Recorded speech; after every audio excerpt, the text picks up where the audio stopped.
केन्दुझर बड़दाण्डे गढ़ी केन्दुझर आराध्य देवता प्रभु श्री बलदेव जीवकर नंदीघोष रथ आदिवासी परंपरा हिसाब से भूया मान द्वारा प्रस्तुत शियाली दौड़ी में प्रभुंर रथ को टणा जाइथिला।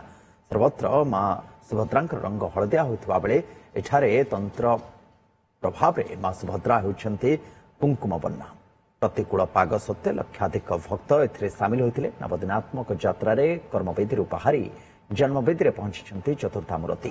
9 दिन धरी विभिन्न सांस्कृतिक नृत्य गीत प्रकंपित हम केन्दुझर बड़दाण्ड। एसहित हाट पड़िया जमिब रथयात्रा मेला भी।